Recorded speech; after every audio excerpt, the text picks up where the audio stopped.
Addicted to Outrage: How Thinking Like a Recovering Addict Can Heal the Country. Glenn Beck. One way or the other, we are all addicted to some form of pleasure.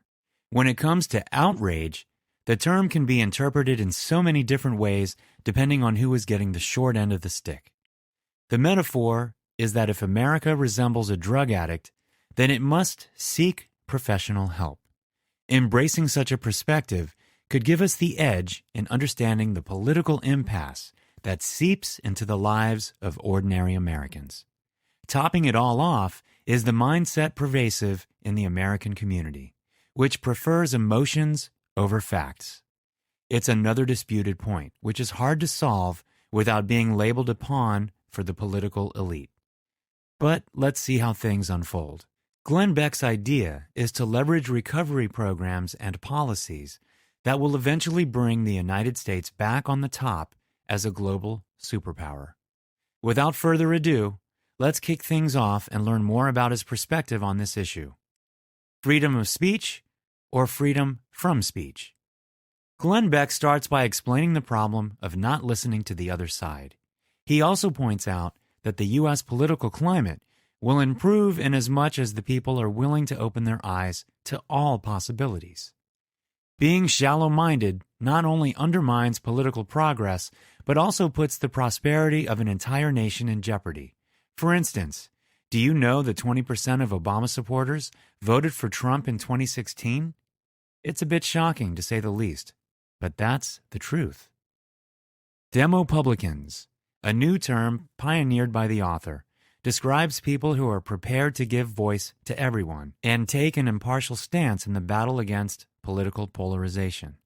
Those are the people usually branded as centrists, which in today's polarized America are hard to find.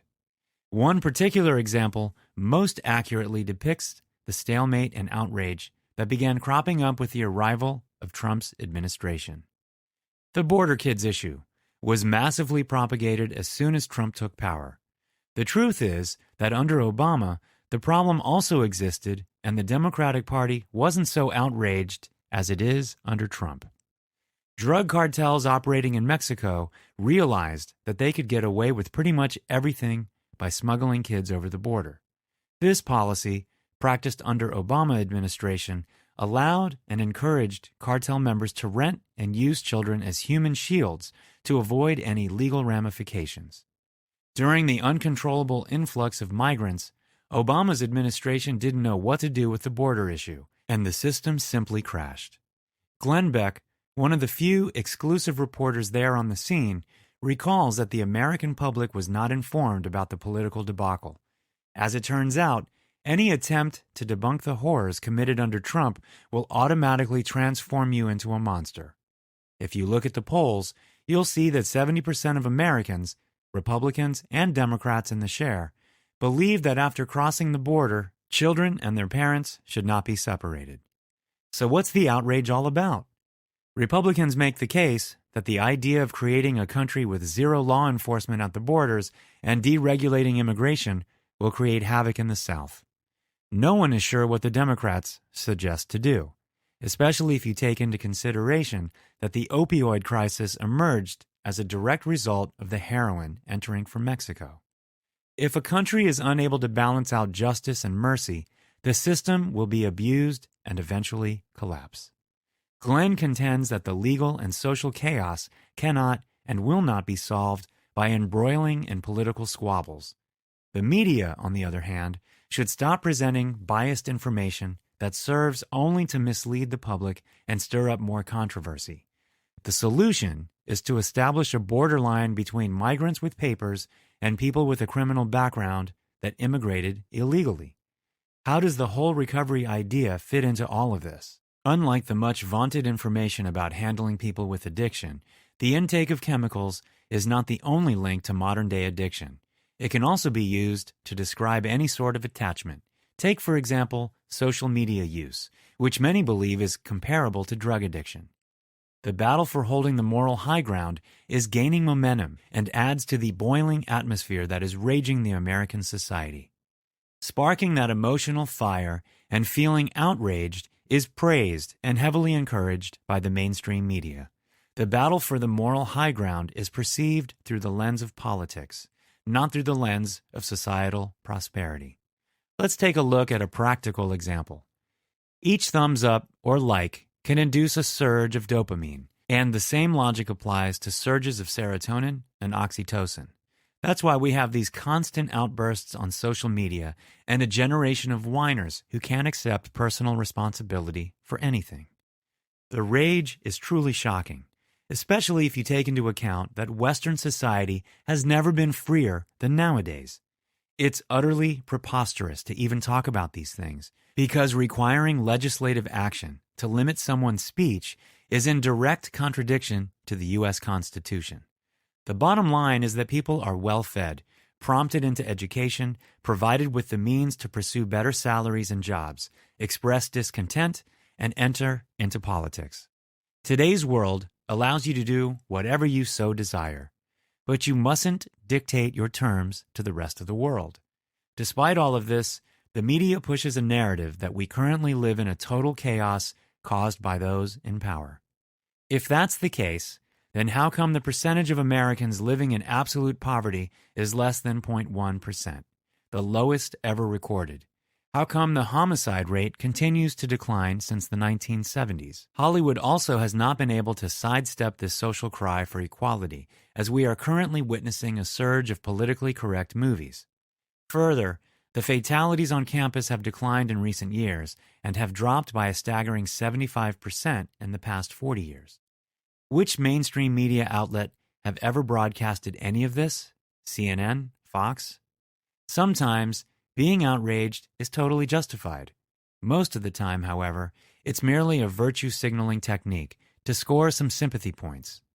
Glenn Beck even provides the readers with real-life examples of how pathetic society has become. We seem to be screaming about existential issues, like whether Kylie Jenner is ignorant, racist, or both for braiding her hair into cornrows. If this is our biggest concern, then how outrageous should some people be after living in constant fear for their safety and always close to danger?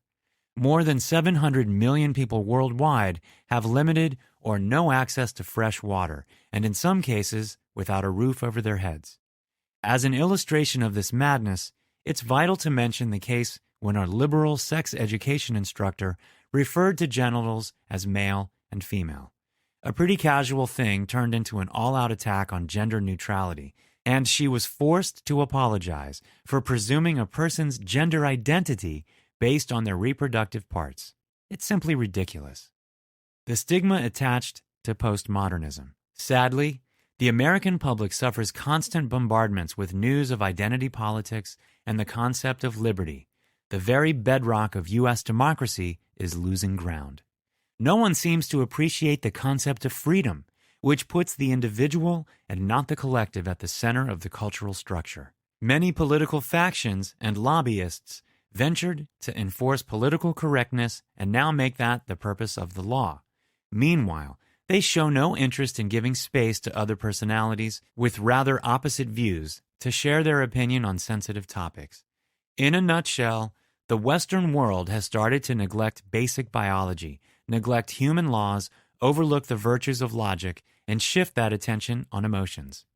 Inasmuch as we all feel sympathy for people who can't seem to accept their biological gender, it is entirely unacceptable to discard the biological implications.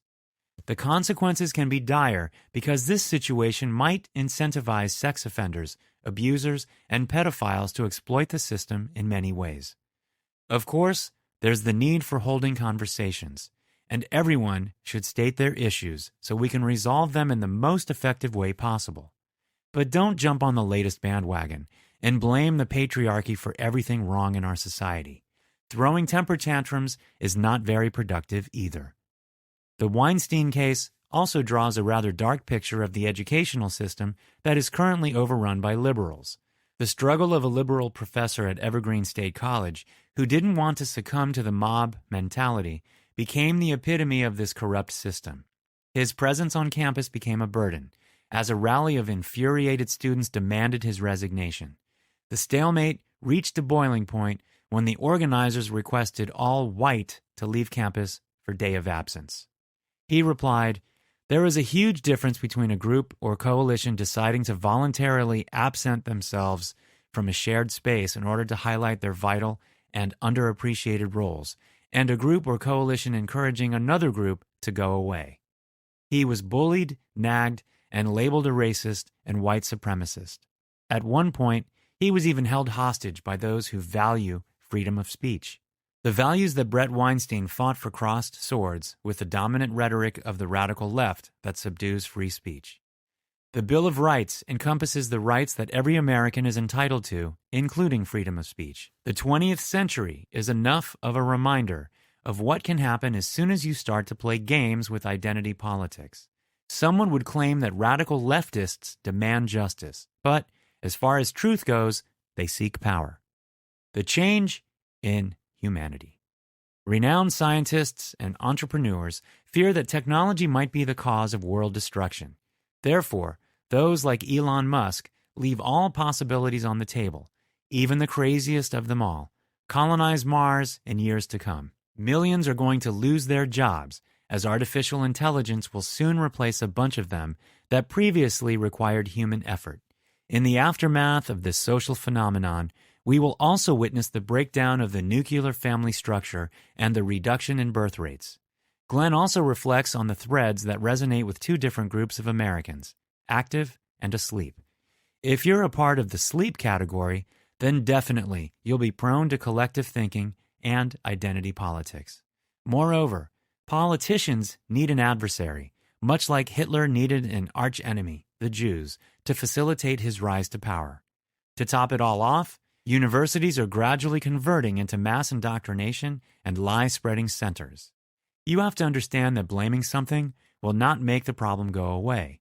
For instance, the American people these days are led to believe that the problem with wage stagnation lies in Mexico and China. iPhone production is a case in point. American market cannot compete with the slave labor wages offered in China and South America. North Americans are not prepared to work under the same conditions that an average Chinese finds acceptable. Whenever automation replaces slave labor, you can bet your house on the rumor that jobs will not be returning to the United States. Any serious market analyst would immediately lay out a strong case against manufacturing jobs returning to the United States, while citing solely economic reasons. Anyway, back to the mental and social aspects of American politics.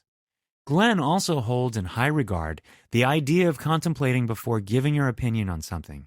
Before sharing your thoughts, it's best if you can search to truly understand the depths of the topic you wish to discuss. He created an acronym. T stands for truthful. H stands for helpful. I stands for inspiring. N stands for necessary. K stands for kind. The Ultimate Program. The Glenn Beck Coming Together to Save America program consolidates pretty much everything we included in this microbook. It is also backed by several so-called recovery programs that advocate for economic reforms on a state level. The program is not about making political alliances whatsoever, but to encourage you to embrace personal responsibility for your life. Once you do that, you can easily make a case about your political beliefs or any other topic for that matter. Here's the step-by-step process. Admit to yourself that you have a problem. Understand and accept the potential consequences of taking no action. Find places of agreement. Take a moral inventory. Have faith that doing this will make a significant difference in your life and in the future of this country. Determine the facts and deal only with facts. Set realistic goals. Don't label people. Open yourself to new possibilities. Be generous of spirit and share your discoveries with others. Final notes. In all honesty, criticizing the cultural establishment of the United States is not as straightforward as stating an opinion.